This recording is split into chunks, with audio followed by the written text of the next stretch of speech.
So we want to cover a few logistics. We plan to go for 90 minutes today and want to make sure everybody has their handouts, either printed out or available. And ideally they're printed out because some of them will be interactive, where you'll need a pen to work with the handout.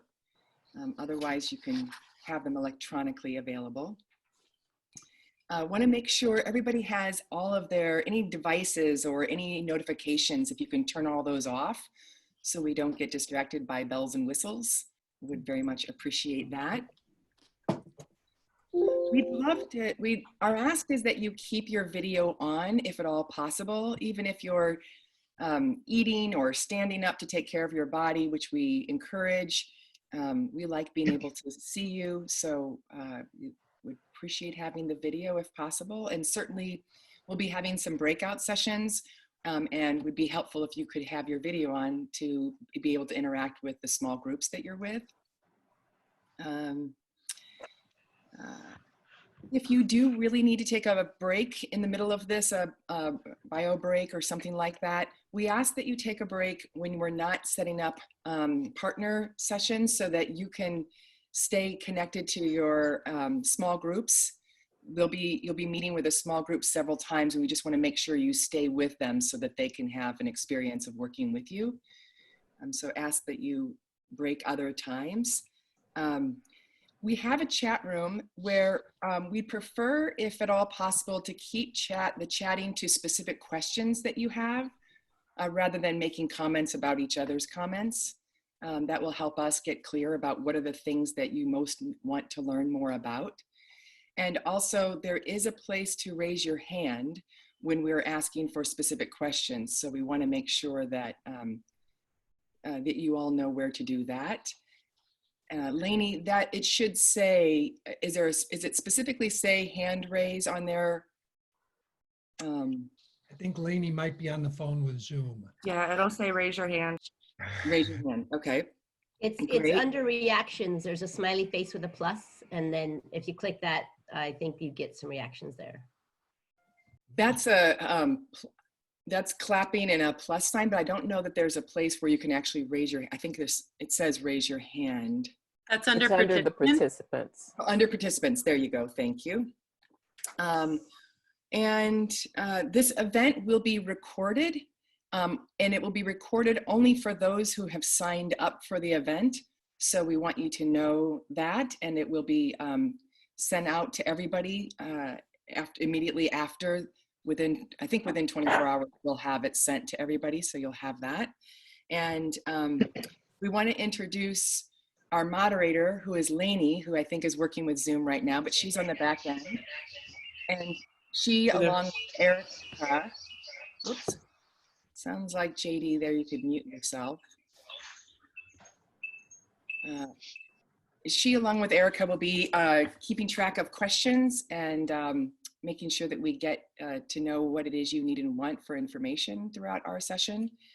And I think that's all of the logistics that I can think of. Anything else you've got, Jim?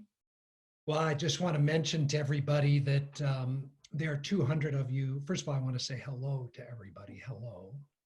Oh. And I want to report that I feel kind of a effervescent bubbliness all over my body, which I imagine is excitement.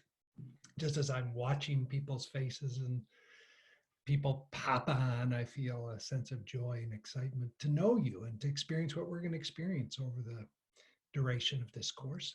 And then I'm a little bit in two minds because there are 200 of us in the course. We have a 500-person Zoom capacity, and Zoom cut it off at 100. So that means there's a whole group of people who signed up or who are waiting to get in. So I want to make sure that we handle whatever needs to be handled. Lainey's doing it with Zoom so that we easily get everybody here that wants to be here. Yeah. Ah, okay. Does that mean they can hear, Jim? Are they listening, or they can't get on at all? Maybe. Okay. Oh boy. But here's what I'd like to do while Lainey and Erica handle that. I just want to say welcome to everybody. And I'm liking the languaging that I'm hearing now, the difference between being socially and physically separate. So I like the idea that we're physically separate, many of us in the world. But what I'm appreciating about something like this is we don't have to be socially distant. We can actually be here with each other and create an experience that really is capable of touching us at all the levels, our head and our heart and our bodies. So I'm appreciating physical separation, and I'm liking social connection. And that's one of the things that I would like all of us to experience during this course today and over the next few weeks, is the ability to be in community with each other, in exploration together. So that's very, very exciting to me. And I love doing stuff with Diana, so it's an absolute blast for us to be together talking to you about what we're going to talk about. Mhm. Okay. Well, what do you think, Diana? Should we wait for the others to join, or should we just go ahead and start it? I think we ought to go ahead and start. My guess is this might be a little while to get fixed, Okay. and we might need to do a second course, or we'll figure this out, but I think we ought to go ahead and start. Okay, great. All right, so what you have joined is an introduction to conscious leadership. I'm Jim Dethmer. This is Diana Chapman, and we're the authors of the book and the founders of this organization called the Conscious Leadership Group. So let me tell you what we're going to be exploring. We're going to be exploring this subject of conscious leadership. And I want to define a couple of terms really quickly. Leadership for us is taking responsibility for the influence you're having in the world. So whatever else a leader is, they're having influence, right? So that's a fairly broad definition, because if you're a parent, you're having influence. If you're part of a spiritual community, you're having influence. If you're the CEO of a Fortune 500 company, you're having influence. If you're an educator, if you're in the political world, if you're in a nonprofit, you are having influence. So what we're talking about here is being mindful about the influence we're having. So this is why we say it's taking responsibility, which is a key term we're going to cover over the next few weeks. So the idea is that I'm not accidental about my leadership. It's not just happening by chance. It's I'm intentional that I am standing in the role of influence, and I'm taking responsibility for the influence I'm having. So as we progress along, we're going to invite all of you to be mindful of where you're having influence, and we're going to invite all of you to start to take a new kind of responsibility for the influence you're having. So that's leadership. The word conscious we could define in so many ways, but for now we're just going to say that to be conscious is to be here now. And one of our favorite teachers says most of us aren't here now, and we're not here now enough to know we're not here now. And that's just what's true. Most of us stay here in this infinite spacious now moment. We stay here for 0 to 4 seconds, and then we're gone. We're just hijacked. That's okay. We just want to return back, return back, return back. So being conscious is being here now, and being here now in a non-triggered, non-reactive way. So when we watch people, including self-observe, we're not here a lot of the time. And then when we get here, it's because we got triggered or got reactive, just like Diana's face. Yeah.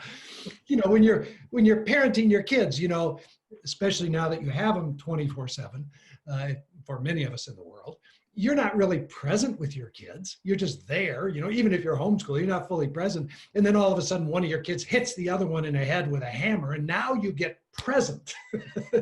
But you're present in a triggered, reactive way. Or many times, if you're meeting with somebody on your team at work, you're not fully present until they say this one phrase that, a key client just called and said they weren't pleased with what's going on. And then you get present, but you're triggered or reactive. And again, you're going to see that we don't make that a bad thing. We make that natural and normal. It's just that conscious leadership is being here now in a non-triggered, non-reactive way. So we're going to be playing with what does it mean to be here? And what does it mean to be self-aware enough to know whether I'm triggered or not triggered, whether I'm reactive or fully present. So that's the 50,000 feet. We're going to explore conscious leadership. And we're going to do that around 4 questions. So all of our work gets boiled down to these 4 questions. And we're going to hang our 4 weeks together off them. Diana, what's the first question of conscious leaders? Where am I? Where am I? Where am I? And we don't mean outside Santa Cruz, California. We mean, where am I? And we love to use this very simple model, the line. And for those of you who have hopefully read something about our work or watched some videos, we use this simple line that says, in any given moment, I'm either above the line or I'm below the line. And do we want to go into that, Jim, for a little bit here, or we want to go through the questions first? Let's overview the first 4. Yep, great. And then we'll come back to the first one and hang out there today and maybe next week. Great. So second question. Most of the time I find myself below the line. So the question is, can I accept myself for being just where I am? Can I accept myself for being scared, feeling threatened? Can I let that be okay? So can I accept myself for being just where I am, likely scared and threatened? So that's the second question. Third question, am I willing to shift? Which is very, very different than, do I want to shift? Most of the time I really do want to shift. But being willing to shift, yeah, I don't know. That gets me a little nervous. So taking a look at, am I willing to shift from that threatened state to a state of trust? And then the final question, how will I shift? If I'm genuinely willing, what am I going to do next? Something measurable that I'm going to do to help bring my awareness from a threatened state to that state of trust. And we'll be going over some of the different, we call them shift moves, that you'll be able to use, some tools in your tool belt to help you shift if you're willing. So that's what we're going to be exploring over these 4 sessions. So there you go. There's the big idea. We're here to explore conscious leadership, taking responsibility for the influence we're having, being here now in non-triggered, non-reactive ways, fully present. Because when we're fully present, we're able to think better, relate better, and have better instinctual knowledge. We call it having better IQ, EQ, and BQ. IQ, think better, EQ, relate better, BQ, body intelligence, be tapped into your instinctual knowing. And we're going to explore that through the 4 questions. Where am I? Can I accept myself? Am I willing to shift? How am I going to shift? I like to give you that so now you have a frame and everything else we do is going to be hung off of that frame. All right, now we're going to explore some concepts. We're going to explore concepts and we're going to experience practice. So we're going to be moving you into and out of exploring, talking about concepts with us, and then being in breakout groups where you're going to be practicing together. So we really invite you to dive into both the exploration of ideas, but also having an experience of the stuff that we're going to be talking about. Okay. Sorry, excuse me.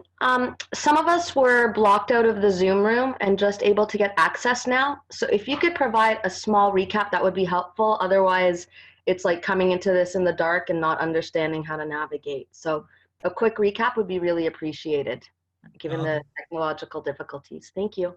Yeah. By the way, I think that's Natty who said that. That's a great example of taking responsibility for the influence you're having in the world. So Natty and everybody else who just joined, all we've done so far is set the frame. Again, I'm Jim Dethmer, Diana Chapman. We're going to be guiding you for 90 minutes, 4 weeks in a row. And what we're exploring is conscious leadership. Leadership is taking responsibility for the influence. What you just did is you took responsibility for the collective. It's so beautiful. And you said, hey, we got on the train a little bit late because of the technology. Would somebody please bring us up to speed? That's beautiful. That's taking responsibility. And then conscious is being here now in a non-triggered, non-reactive way. And most of us aren't here now, and most of us are triggered and reactive. So we're going to help you grow more self-awareness around where are you and how are you being with that. So we're going to build it all around 4 questions. Where am I? Above or below the line? That's what we're going to do today. Am I willing to accept myself for being just where I am? Really, am I willing to accept myself for being scared? Am I willing to shift? And how am I going to shift? So that's it. Now you're brought up to speed. That's what we've covered so far. And we covered a few logistics too. Diana, you want to remind them of the couple of logistics you covered? Just a couple of logistics for those of you who've joined. Really want to encourage you to make sure you've got your handouts printed out to be able to use. Make sure that your devices, all the notifications and bells and whistles are turned off so we don't get distracted by those. And if you are going to take breaks, please take a break when we're not in our exercises together with your learning partners. Those are sort of the 3 biggies. Okay. All right. So let's get going. In order for you to experience what we think is here for you to experience, the first thing we want everybody to do is pick an issue. So you're going to pick an issue that you're going to use to explore and experience the concepts we're going to bring forward. And this is going to work, in our experience, a lot better if you have a real issue in your life that you're going to use to practice with. Now, a couple things about that issue.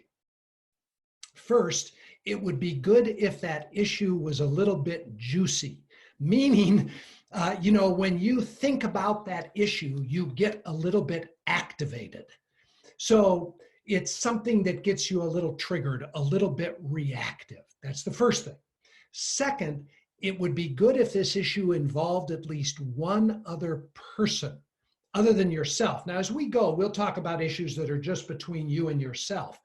But this is going to be really useful to you is if you practice with an issue that involves at least you and one other person. It could be you and a group of people, but it's relational. Our work is really relational. The 15 commitments of conscious leadership are all about how to have world-class relationships or conscious relationships.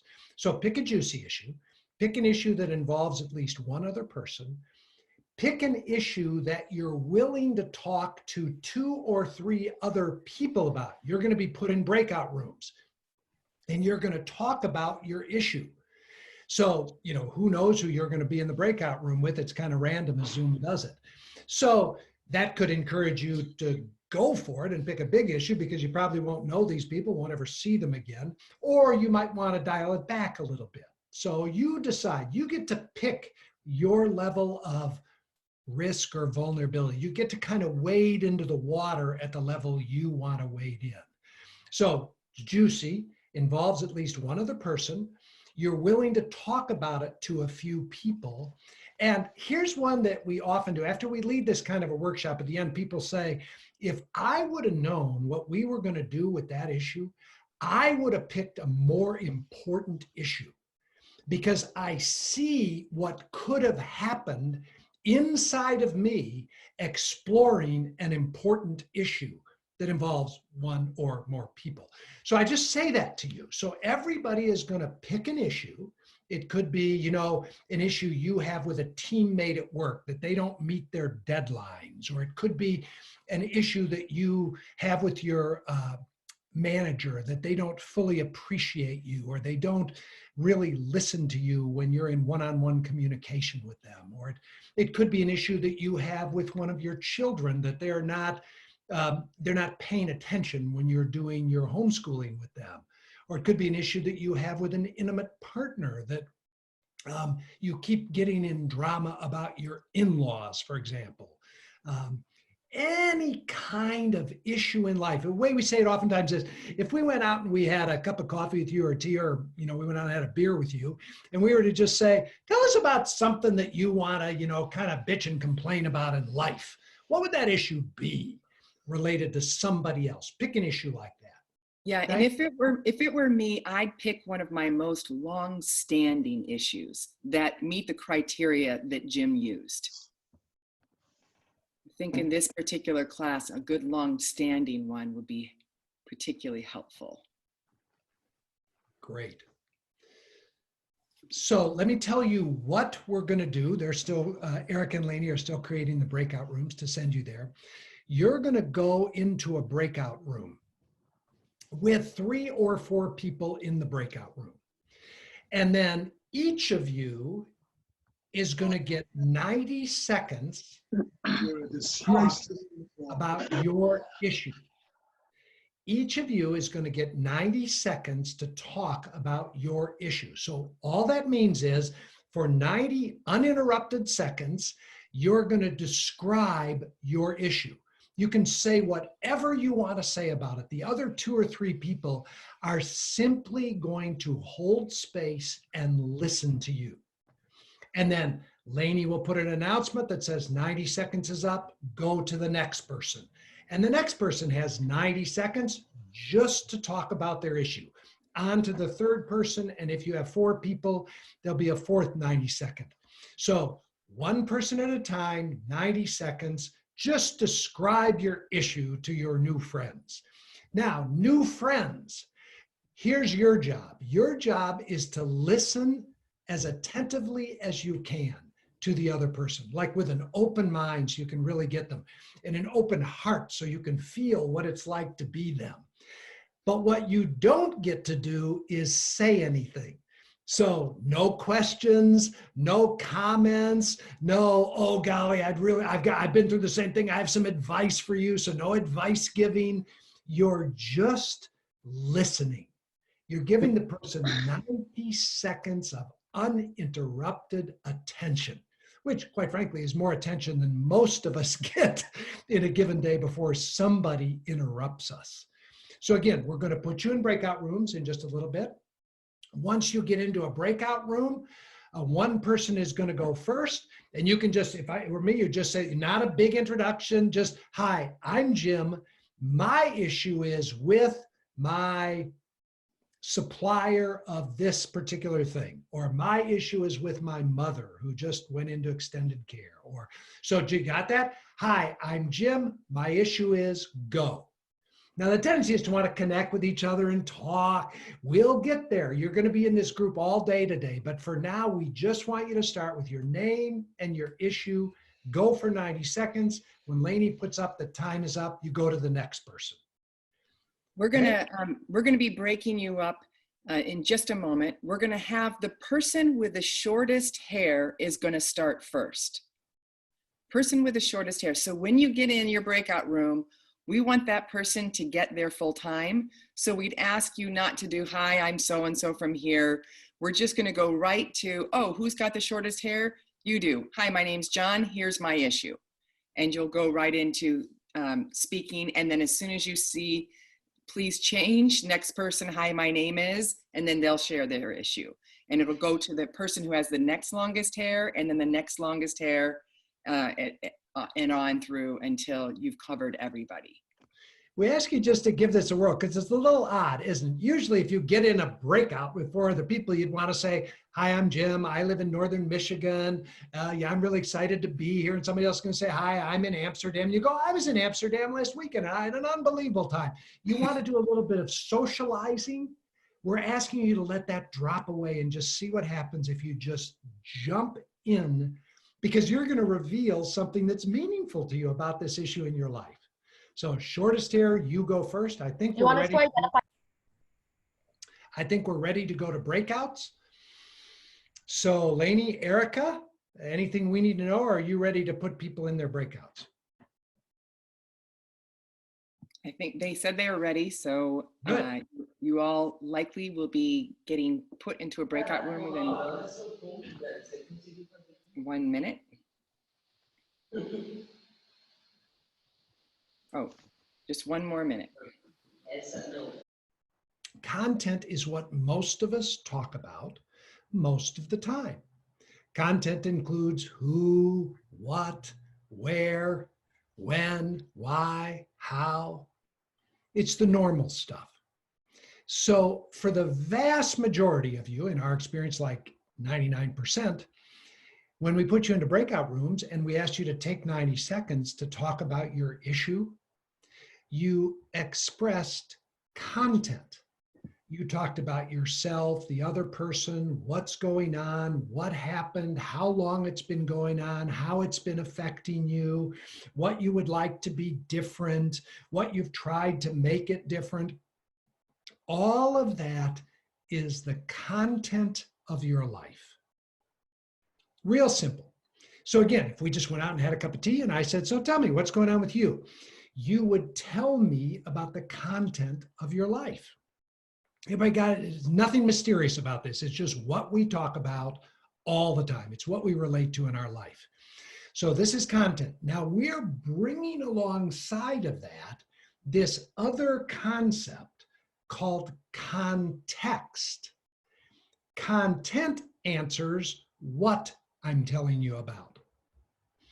Context is where, it's funny language, listen to this, where I'm being with my content from. So content is the stuff of my life. Context is where I'm being with it from. Now, we're going to explain what we mean by that. So a model that we use often is to me versus by me. So am I being with the content of my life from to me, like life is happening to me, or am I being with it from by me, like I am the creator of my experience? This is context, to me, by me. It can be applied to any content. Am I being with it from to me or by me? So for example, we start our session together. Erica and Lainey tell us there's a problem with Zoom. There's 100 people who are being allowed in, there are 200 of you. That's content, right? It literally just prints out as pixels on a screen. At that moment, around the content of people being allowed in, I'm either in to me, oh crap, it's happening to me. This is so frustrating. We've had pre-meetings and talk to Zoom. We've done everything we can to try to make sure this goes smoothly. And here we are, boom. But so now I'm at the effect of the technology. I'm out of presence. I'm contracted into a reactive posture. So the content is the Zoom experience. The context is I'm either being with it from to me or by me, like, that's interesting, this is happening. I wonder what I can learn from this. As a creator of my own experience, what can I learn and grow and expand with around this? That's taking responsibility from a by me place. So real simple. all of life is about your content. We're layering in context. Now, that's simple, but it's really profound. Because again, if you were to come to us for coaching, or we were to go out and have a glass of wine with you, we'd say, what's going on in your life, or what do you want to explore? And you would start talking about the content. And you would want support, advice, consoling, challenge, insight around your content. This is what a lot of coaching does, or a lot of therapy does, or a lot of leadership coaching does in the corporate world. We real quickly want to move off of your specific content over to the context. How are you being with the content? And here's a big idea. Because unless you face and deal with your context, the content won't resolve permanently. It will keep recycling. Now, that's a big idea. If you like to take notes, you'd want to write that down. We're suggesting that just drilling down further into your content, even with a subject matter expert, isn't going to produce long-term resolution. It's facing and dealing with context that creates lasting shifts. So again, this is a big idea that we're exploring with you. Diana, you want to add some color to that, or texture, or more refinement? Well, so giving the example, in To Me, I could say the lack of technological ease caused me upset. The upset that's happening is because of those conditions. From above the line, those conditions have not caused me upset. What's caused me upset is my thinking and my reactivity about those conditions, and I've upset myself. I'm the creator of my upset. So in By Me, I'm sourcing all of my reactivity within myself, based on stories I make up about what's happened and what does this mean, and I scare myself, you'll be upset with us, this will mean all kinds of things. So I'm the source of the experience that's happening. So I just want to add that into it. Good. So we've mentioned, so now the context language that we're going to play with for the rest of the course is above the line, below the line. It's real simple. Around any content in my life, at any given moment, I'm either above the line or I'm below the line. So I'll say that again. Any content in my life, the fact that my dog just urinated on the floor because I got a puppy at the beginning of the shelter in place, and it's not house trained. That's the content of my life. My dog just peed on the floor. At any moment, I'm either above the line around that or I'm below the line. Or the content could be that a friend or somebody I really care about just got diagnosed with COVID-19. That's the content. Around that, I'm either above the line or below the line. So content, context, above or below. So Diana, why don't you talk a little bit about what above means and what below means? Okay, so below the line. When I'm below the line, it feels like there's a threat. There's a threat to my security, my control, or my approval. This ego identity contracts a little bit. And in that contraction, I get a little closed, or a lot closed, depending on how reactive I am. I'm going to get closed in my mind. I'm going to stop being curious. I'm going to be right about the way I see things. I'm going to be closed emotionally. I'm going to start to shut down, and I might get closed around feeling connected to others. I'm going to get closed in my body. I might notice my breath closes a little bit and gets constricted. My muscles might physically get tight. I might feel a bracing of a posture in my body. And in this place, I see through the lens of there are problems and people to blame. And it's not funny down here. It feels serious, and I'm defensive. I'm not in my full curiosity down below the line. And I do it just because I got scared. Something got scared over here and I close. When I'm above the line, I'm open. I'm curious. Wow, what do we get to learn about the technology not being as smooth as we had imagined? How is this particular set of circumstances so perfectly suited for my learning and growth? When I'm above the line, I just want to learn. And I'm willing to be a little playful with what's going on. It doesn't have to feel so serious. And when I'm above the line, my mind opens back up to, I have a perspective and I have preferences, but what can I learn about how the opposite could also be true? So that curiosity drives me to maximum learning and growth when I'm above the line. So those are the two different states.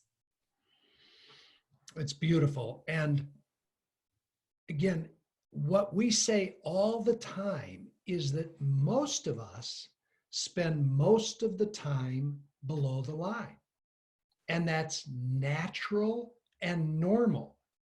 That's not a problem. The reason we spend most of our time below the line is because we're experiencing the world, the content of our life, as a threat to us. And many of you know this, that we're hardwired to scan the world at all times, looking for what could be a threat. And when we see things that we imagine are a threat, people, circumstances, or conditions, literally our neurobiology moves us into a reactive place.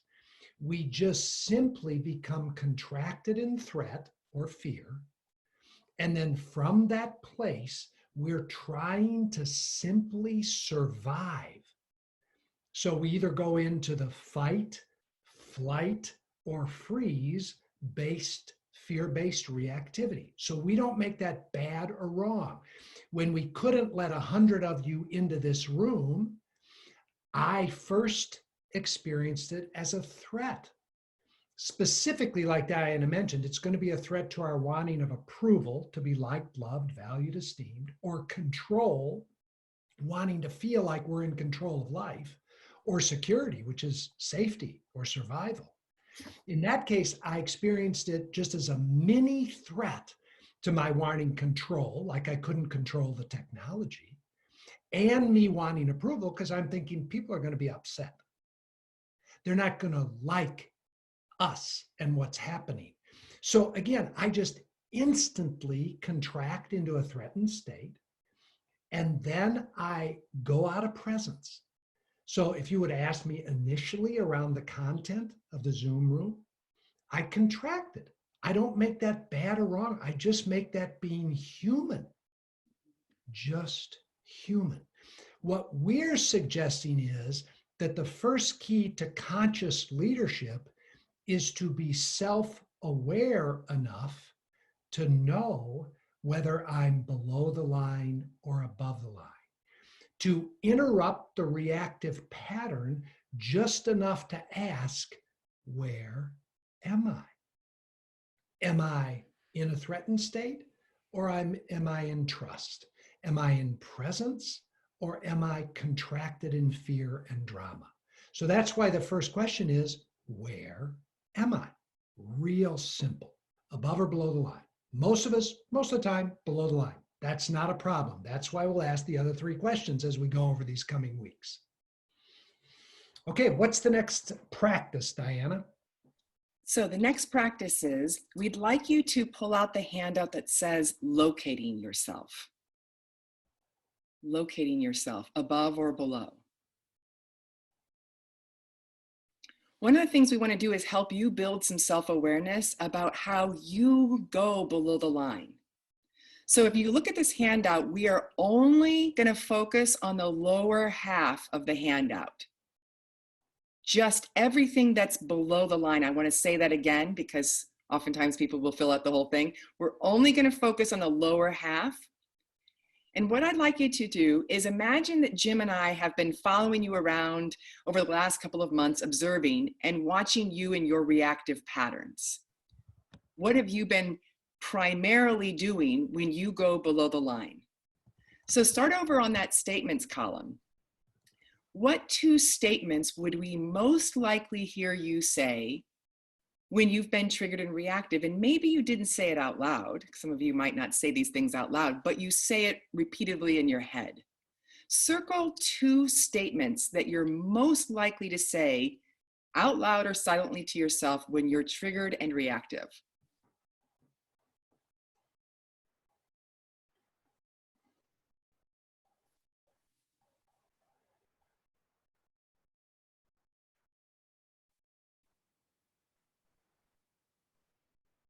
And then once you're finished with that column, you're going to go over to the behaviors column. And again, if we were to have watched you over these last couple of months, what two behaviors would you most likely be in when you're triggered and reactive? And you'll circle two of those.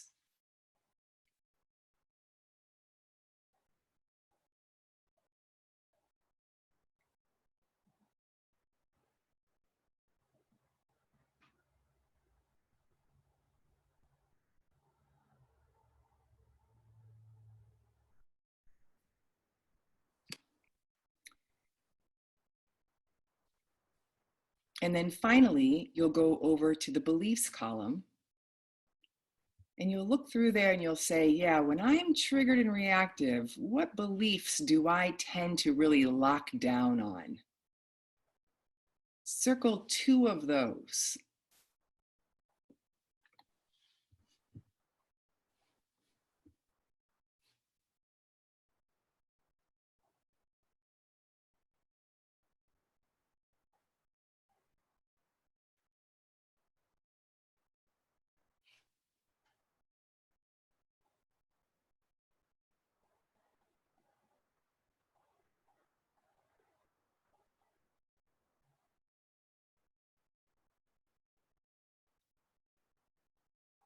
So everybody will have two statements, two behaviors, and two beliefs circled that you'll be using to help you get more aware of your general pattern, how you generally get reactive.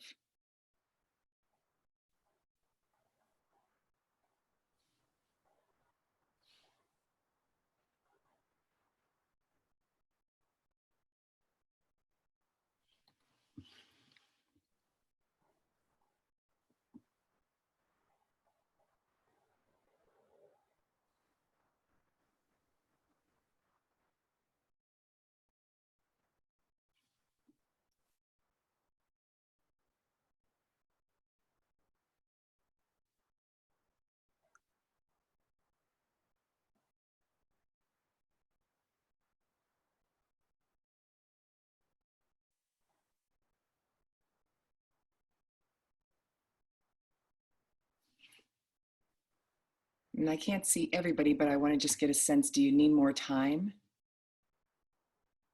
No, everybody's got it? Okay, Yep. Great, wonderful. Here's what we're going to be doing. We're going to be putting you back in with the group that you were in before. You're each, ideally this is going to go a little more smoothly, we think. You're each going to again get 90 seconds. We want you to do the same thing. No intros in the beginning, go right to the work. Each of you have 90 seconds.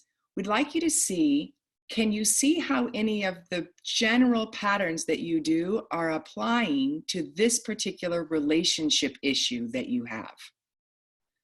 So you'll each get to grab a couple and say, oh, I can see how I'm doing this with this relationship in this way. Oh, I can see this one, I'm doing this. So you'll grab a few and you're just going to see if you can connect some dots between how your general pattern is showing up specifically in this relationship and share that with your learning partners.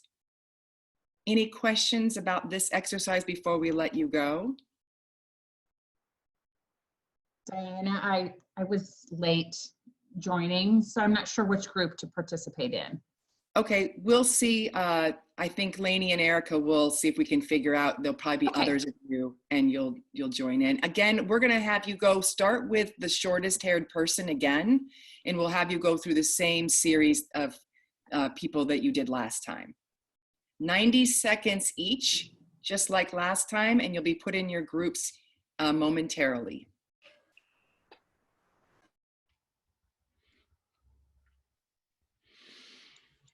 All right, as people are coming back, I want to make two comments.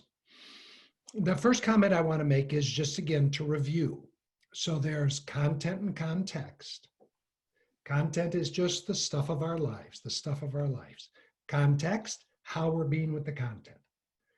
The game we're playing right now, and I like to just call it a game, it's just a fun game to play this game, see if you like it. At any moment around our content, we're either above or below the line. So the first key to being a conscious leader is to develop more and more self-awareness so that I can accurately locate myself. So we want you to get really familiar with that above and below the line chart that you have.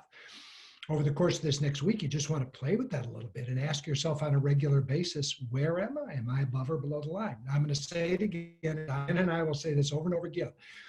If you're like most human beings, most of the time, you'll be below the line.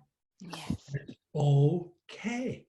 You're just in a primal threatened state. It's okay. That's why be patient with us here. The first week, we're just going to get you located accurately below the line. Then we'll help you shift when you're willing. But there doesn't need to be a hurry. Then the other thing I want to comment on, because it came up in the chat and a little bit here. People ask, and you'll always ask this, what about things that are real threats? Cool. Like a real threat like the virus, a threat to my literal, I could die, or a loved one could die. Or real threats like from my past around abuse or societal things like oppression or systemic racism. The first thing, and we'll talk more about this if you stay with us for 4 weeks. For now, I just want to say this. There are people who are real victims in the world. They are at the effect of real things going on. And some of you might be that right now. So we stipulate that there are people who are victims. They are being oppressed by power structures, whether in an individual home or in the collective. We'll talk more about that. If you're one of those people, as I think many of us are, most of us have some sort of trauma in our background that occurred to us or is occurring to us. I do. I was raised in kind of a crazy family, a lot of addiction and abuse and craziness.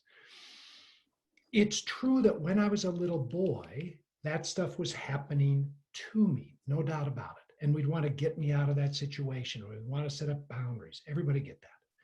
But now I'm 67 years old. If today I get up and I am still living at the effect of what happened to me when I was 4, then I'm not experiencing freedom. I'm not saying it didn't happen. I'm saying now, over years, I get to choose how I'm being with what happened. And if I am still re-traumatizing myself, I'm not free. So there are real victims, real trauma, most of us. There are processes for moving through and dealing with that, which we'll talk about. And we're asking you to play with around any content in your life. Are you above or below the line? And if you're below, that's okay. You just say around that issue, I'm below the line. No big deal. I'm still in a threatened state. Now, most of the people that we coach, most of the time, the stuff that they bring up as their issue, like if we're coaching a corporate leader, the thing that they bring up is not something related to major trauma in their life. It's that the supply chain went down, or it's that they didn't get the bonus that they wanted, or stuff like that. It's the stuff of life. Their kid didn't get into the college they wanted their kid to get into, or something like that. So I'll often say to people, what do you consider the big things in your life? Trauma, oppression. We can separate that off and explore that later. But what you discover is most of the stuff that's upsetting you day in and day out isn't that stuff. It's the littler things. And we'd encourage you to practice with that stuff first. And then we'll show you how to explore the big stuff. Okay, I just want to say that, then let's go the next step. Okay, so here you are, you find yourself below the line. And in this below the line, you're in the mindset of life is happening to me. We call this a state of victimhood. A state of victimhood. And Stephen Cartman created something called the drama triangle, which defines 3 unique ways we can be victims. There's a pure victim who's really at the effect of with some sense of disempowerment and a whiny mindset. That's the pure victim. And then there's a hero. Oh, let me relieve my pain, your pain, their pain. Let me relieve something here. Temporarily is the key when I'm a hero, to get that sense of for a moment. And then the third place is the villain, and the villain's job is to blame. So we've got a video that's going to describe this with a little more detail. And Lainey's going to cue that up for all of us to watch. It'll be about 3 minutes long to learn more about the drama triangle and the other roles that can be played above the line. Conscious leaders know the difference between working from presence and working from the drama triangle. Presence is above the line, and drama is below the line. Most leaders and most organizations spend most of their time in the drama triangle. Drama is characterized by blame, wanting to be right, toxic fear, and adrenaline. Like good dramas at the movies, all drama has characters that play certain roles. The drama triangle has a hero, a villain, and a victim. The job of the hero is to seek temporary relief. The keyword is temporary. The hero is the one who gives a hungry person a fish sandwich rather than teaching them how to fish.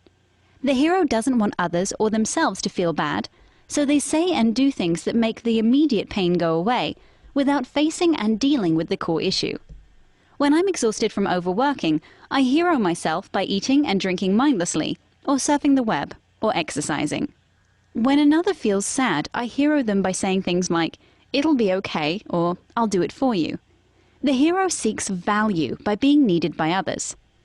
The second role on the drama triangle is the villain. The villain's job is to blame. I can blame myself, others, or blame the group. When I blame myself, I say things like, "I shouldn't have eaten that donut," or "I should work harder," or "I messed up that presentation." When we blame others, we say, "It's your fault we didn't get that project done," or "You didn't give your best effort." When we blame a group, we say, "They messed it up for all of us," or "They just don't get it." The final role on the triangle is the role of victim. The victim is at the effect of. Life is happening to them. For the victim, a person, circumstance, or condition is doing something, or not doing something, that is causing the victim's life to be as it is. I can be at the effect of anything, including my boss, my kids, the weather, my job, the traffic, the economy, my body, and my mood. When I'm in victim, I'm feeling powerless. Every role in the drama triangle is a form of victim consciousness, and in the end, everyone is trying to prove that they are the biggest victim. When people and teams work in presence, the roles change. The victim moves from victim to being the creator. They take responsibility for their lives and stop complaining about what is happening to them. The villain becomes the challenger. Challengers bring healthy pressure to the creator to support them in facing and dealing with their lives in a way that creates a breakthrough. Unlike the villain, they don't blame or criticize. In presence, the hero becomes the coach. The coach doesn't try to fix anyone. They see everyone as fully empowered creators of their own lives and seek to support them in taking responsibility for creating the life they most want. Leaders and teams that learn to play in the creator, coach, or challenger roles of presence find they are more creative, engaged, aligned, and energized. They have more fun and get more things done. So, are you working from presence or the drama triangle? Okay, so keeping it simple, the victim feels at the effect of things, the villain blames, just get your finger out, and the hero is seeking temporary relief. I want to see, first of all, if anybody has any questions about the differentiations between these roles. Anybody need clarification?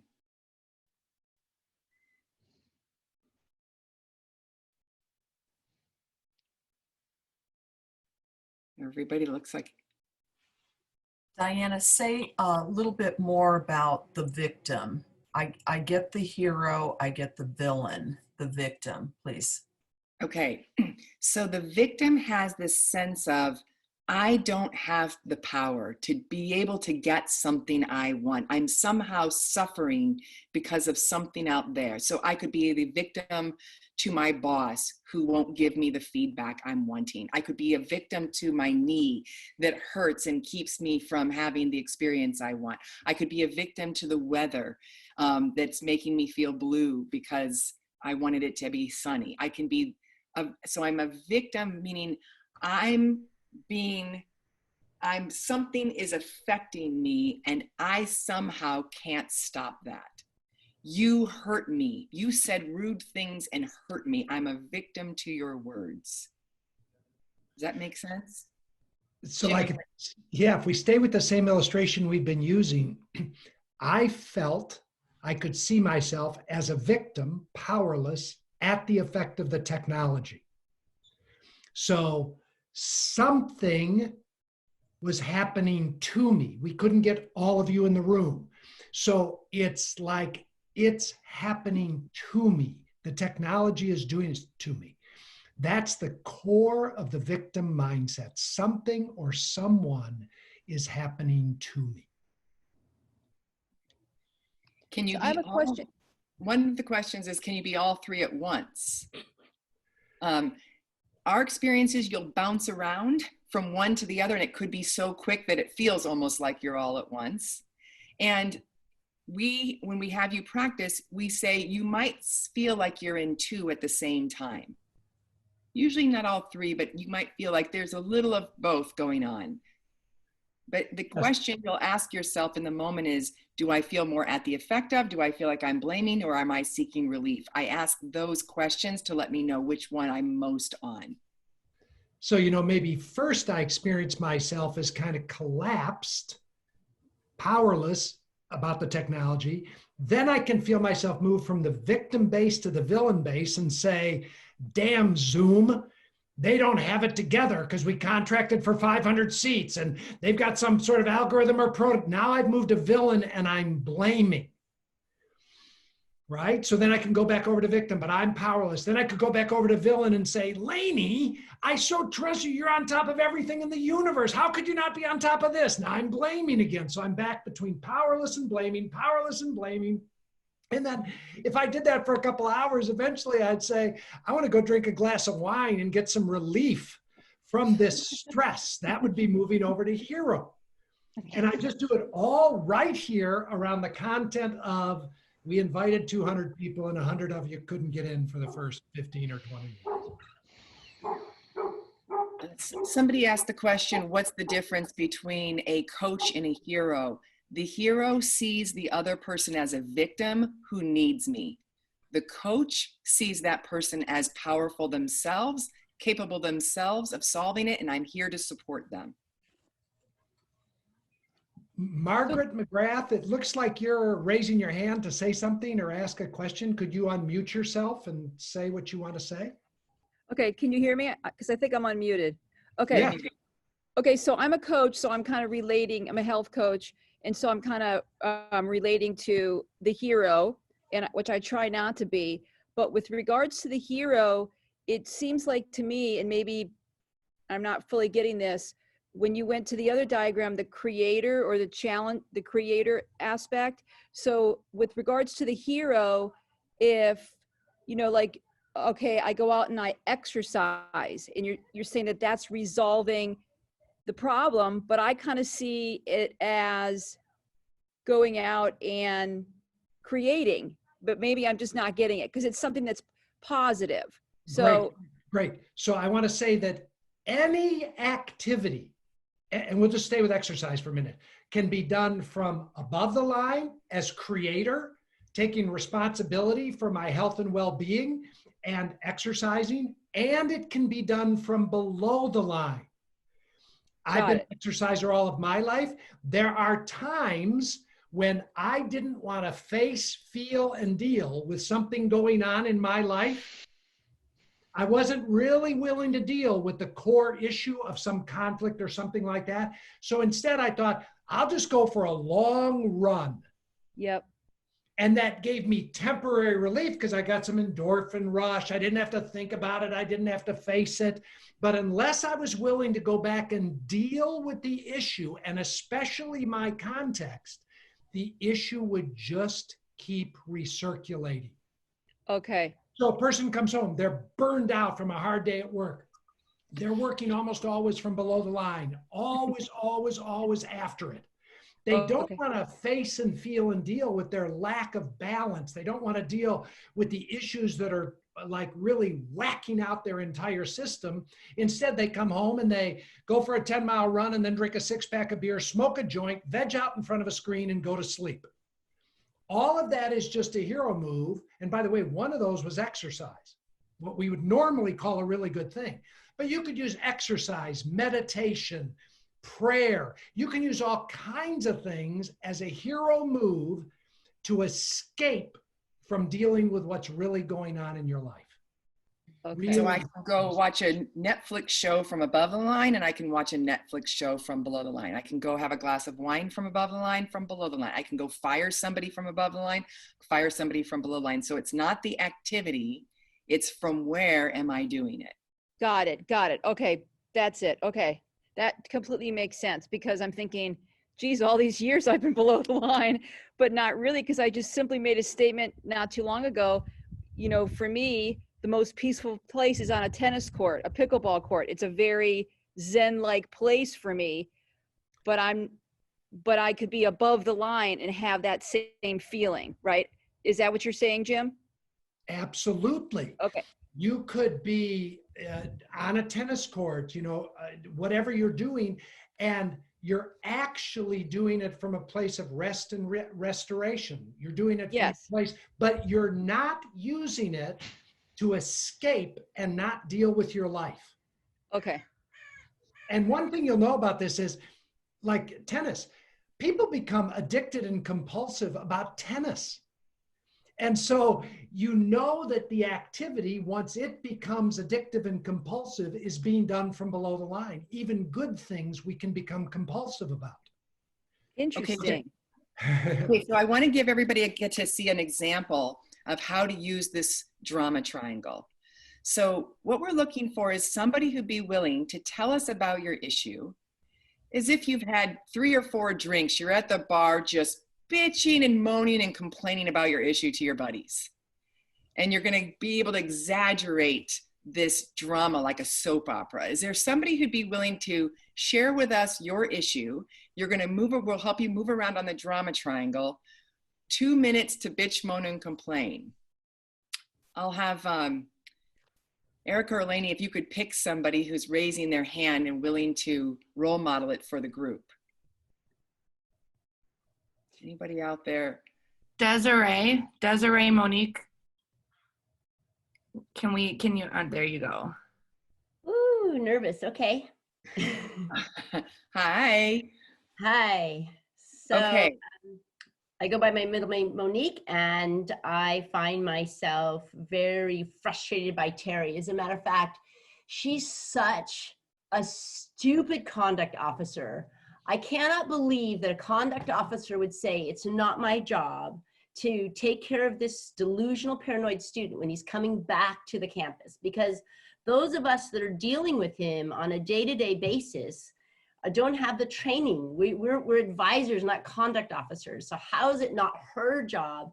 Make it a little bit bigger even. You know, because my God, he's delusional. I mean, he's paranoid. So he's going to show up at my house and at the other advisor's house because he's homeless. He has nothing better to do. And oh, I feel sorry for him because the system has no answer. So it's just move along, homeless, delusional, paranoid person. There's no place for you. So then I'm heartbroken and the other advisor's heartbroken, but we're not conduct officers.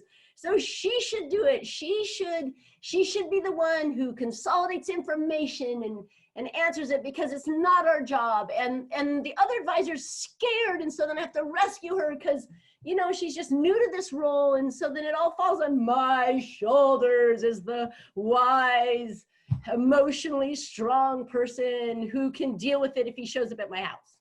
Well done. Deep breath, deep breath.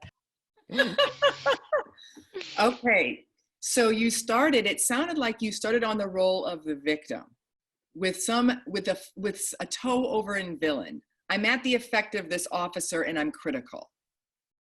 Does that sound right? Yeah, I think Yep. so. And she's doing it wrong. She is Yeah, doing it she's- wrong. Yeah, Okay. she's not stepping up, yeah. Uh-huh. And then now I'm at the effect of this delusional person, and I'm now over in victim, feeling at the effect of it. Mhm. And then I feel like I have to step in over in the role of hero to take this on and help myself and others to deal with this thing. Yep. And I come back over to villain, and she should be doing it better than she is. Yeah, yeah, Okay. yeah. Beautiful. Now, ideally, what we're going to have you all do in practice between now and the next time we come together is we want you to take those cards that say victim, villain, and hero. We'd like you to put them on the floor in the shape of a triangle, and we'd like you to get on the drama triangle and do just what you saw Monique did. Bitch, moan, and complain as big as you can. And as you do so, move your body around on the bases that are on there and see if you can identify, am I more victim or villain or hero right now? And you're going to learn about your pattern of how you're moving around on the bases around this issue that you brought up today. That will be your homework assignment. So what we're working with in this first week is just growing our self-awareness. That's all we're doing. Can we become more self-aware of when we're below the line and in a reactive pattern? And can we start to make finer and finer distinctions about our reactive patterns? And we've given you two tools. First, the below the line chart, so you can start to see your statements, your behaviors, and your beliefs. We want you to become familiar with that. And then the drama triangle. So you can start to see what your dance is when you get threatened and go below the line. So again, first week, we're just working on content, context, above or below, when I'm below, how's it showing up? And just simply growing our self-awareness, because unless we're self-aware, we have a hard time going to question 2 and question 3. Can I accept myself and am I willing to shift? So this first week, we like to say, we're just getting you into the crap. Go in there. Feel your contraction. Feel your threat. We're going to ask you to kind of marinate in that for a week. And then we'll start to talk about. I'm also going to recommend try to find ways to remind yourself to check and see where am I. We use an app called Mind Jogger on the phone that has us pop up and say, hey, where are you? You could also use Post-it notes.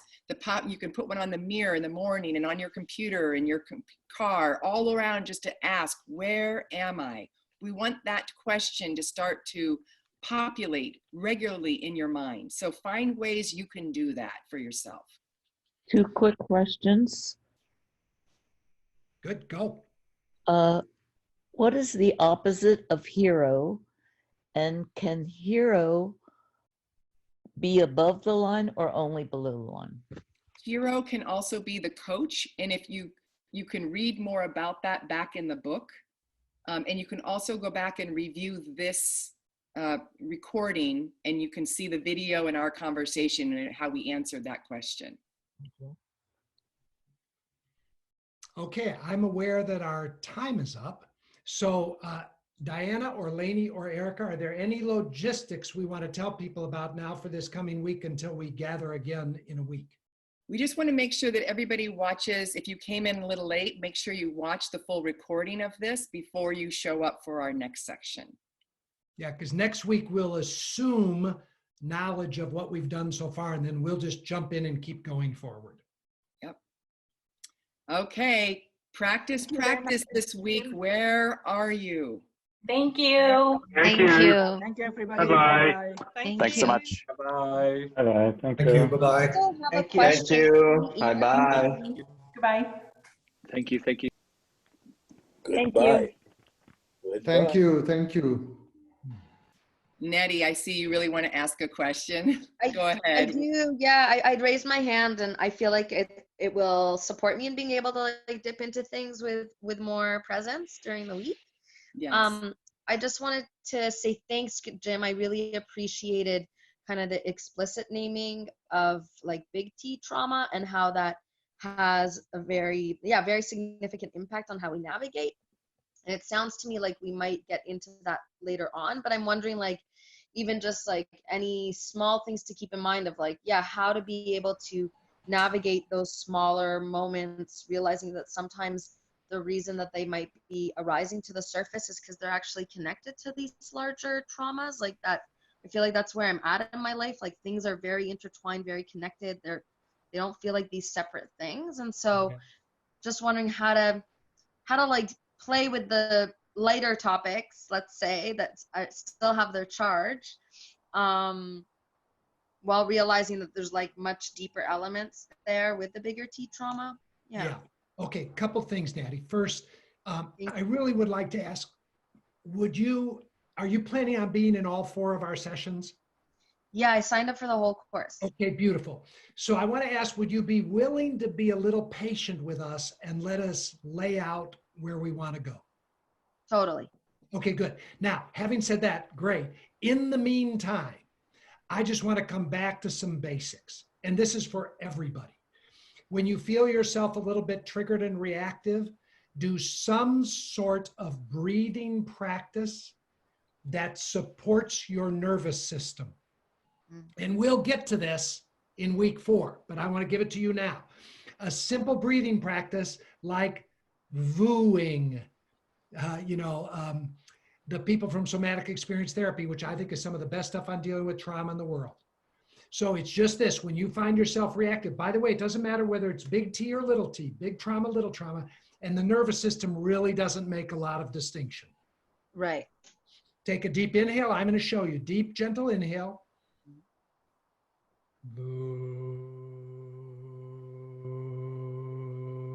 I'm saying VU like a foghorn. Do it with me, Natty. Breathe in. Right. Everybody join in. Breathe in.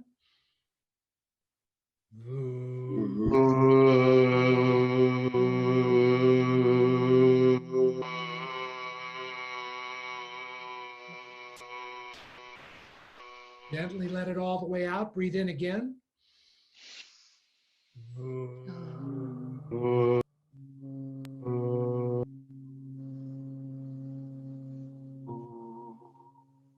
One more time.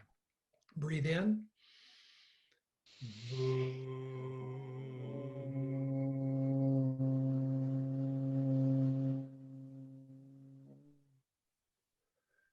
Just 3 times, Natty. Just report. Do you notice anything in your physiology? Anything happening? Yeah, I can begin to feel kind of like a calming down. And I'm wondering if it's like, it's a tool that allows one to come kind of back within the window of tolerance of like being able to. Right. What it really is doing, these threat traumas are stored in our belly and the vagus nerve, longest nerve in your entire body, goes from your brain down into your belly. A technique like that is literally giving your belly a moment to relax and unwind. Right. And it represences our nervous system. So in case you've got something going, and we could talk for days about this. Since you brought up, I just want to give you something to support you over the coming week and weeks until we get back and can go deeper. Yeah, I really appreciate it. I've got different tools and practices too, and I hadn't come across that one. So Yeah, I appreciate that. Like, to bring the presence to things sometimes does require a system that isn't in that moment of like, I'm in deep threat and I got to fight, flight, freeze, fold. So yeah, Totally. thank you for Thank naming that. Yeah. And the name of the institute you named again? I know there's many somatic schools, but you named one specifically. I was talking about Peter Levine, Somatic Experience. And if Somatic. you Google Peter Levine and Somatic Experience, I think he's probably the founder of Somatic Experience Therapy and one of the great trauma experts in the world. He was doing trauma relief long before the term PTSD was ever created. And if you Google Peter Levine and VOOing, V-O-O, the technique I just showed you will show up on YouTube and you can get practice in how to do it. Okay. Thank you. Do we want to take more questions or we want to go ahead and pause for now? I'm happy to hang out for Casper because he's got it going over there. All right, let's go, Casper. Thanks, Jim and Diana. So what I'm noticing is with the drama triangle, if another person is taking a role, it has an impact on me, right? If somebody takes the hero, I'm being pushed towards the victim role. Now my question is, if, let's say in this, somebody comes up to me and says, I'm scared, you know, Corona, everything. If I'm saying it will be fine, I'm taking that person into a hug, am I assuming a hero role with that? Well, here's the, first of all, are you letting them be scared? Or are you trying to relieve them of their discomfort? Mm-hmm. I'm trying to relieve them, and that's funny enough, that's based on experience, on feedback, where I've heard from people, this action, this hug, these words helped me so much, right? It relieved me. So I'm trying to recreate that experience for her and for me, right? Because it makes me feel good as well. Yes, and people love to be heroed because thank you so much, it worked. It worked. I feel so much better. I love to go to talk to my therapist after my therapy session. I feel better. I love to go gossip to people after I vent it all out. I feel better. After, you know, if I'm scared and you relieve me with telling me it's okay, thank you. But the challenge with that is you don't help me address the core way I'm organizing myself that's creating this in the first place. So I never get to learn how to be able to do that for myself. And I never get to learn what's underneath this that's wanting to get learned. And that's why it's really challenging to stop heroing, because I was like, when I learned this material, I was the queen of heroes. I don't know anybody who heroed more than I did.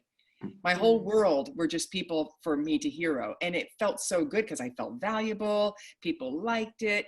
And the culture can applaud heroes. Thank you so much. But you know, if you feed the man a fish every night, it looks great, but this man stays disempowered and never learns to fish for himself. Mm-hmm.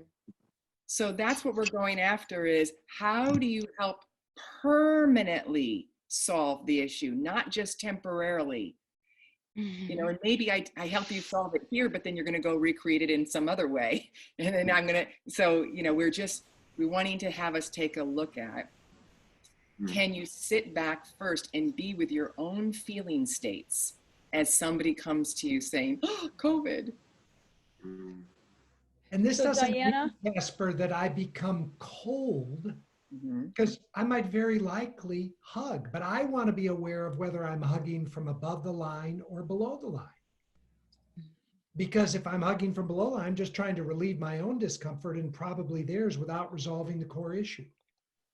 But I'm still completely, from above the line, I'm completely open-hearted. I have tremendous compassion for the experience of the other. So that I'm not trying to fix them. So what that might look like is, wow, I really hear you're scared. Yeah. Where are you feeling that in your body? Oh, I just want to, you make sense that you're scared. Feels like a threat. And do you want to, so I want to just support you in making some sound or movement or using some breath to move that feeling all the way through. And then, you know, they start to do that and you still might say, yeah, come, let's hold each other. So it's not an either or. From above the line, it's always a yes and. Thank you. You're welcome. So Diana, just clarification if I may. So with regards to Casper's question, which I thought was a good one, let's just take the coronavirus because that's the season that we're in right now. And I'm taking what I do for work, which I've done for 13 years and obviously influenced by that. So we in our culture, you know, not to say that I'm not sympathetic to people that are scared about the coronavirus, that I don't care about it, I do, but we live in a culture where not to allow it to control us, and that's not to say that we don't care about it. So like a lot of people will say to me, if I'm out walking the beach, I'm freaked out by this coronavirus. Are you? And I will just say, I'm not, because I'm really not, because I just have the present. I just have today. I can only control what I can control. So I'm not in that moment. I don't intend to be the hero, as Casper was saying. It's just who I am. But am I a hero or a victim or a, so that's, I guess that's a confusion. I'm kind of stuck there. So you're asking when you meet somebody on the beach and they say, I'm scared, are you scared? Yes. And you say, I don't feel so scared. You're wondering, is that on the drama triangle? Exactly. Okay, check. So somebody comes and says, I'm scared. Are you scared? From where are you answering the question? Am I answering the question to relieve this person, to try to control is there any part of me wanting to have them have a different experience? And so I'm trying to convince them, oh, there's nothing to be afraid of. What's my motivation underneath my speaking? Could there be no motivation? It could be, you ask me a question. I don't need you to be in a different state. I'm just letting you know I don't feel scared right now. Sure, of course. Anything can be done. Remember, anything can be done above or below the line. You're just building self-awareness. Okay. Where am I? Okay, thank you. Appreciate that. Mm-hmm. Okay, everybody, we could hang out for a long time, I imagine, and just play, which we love to do. But I'm aware we have another call in just a few minutes and we want to debrief with each other before we go there. So I love your hunger, your appetite that wants to play with all this stuff and co-create with us through your own experience. So yes, and let's just keep playing for the week, see how it goes. Thanks so much. Yeah. Thank you. Thank you so much. Thank you. Thank you. Bye. Thank you, everybody. Bye all. Thanks. Thank you.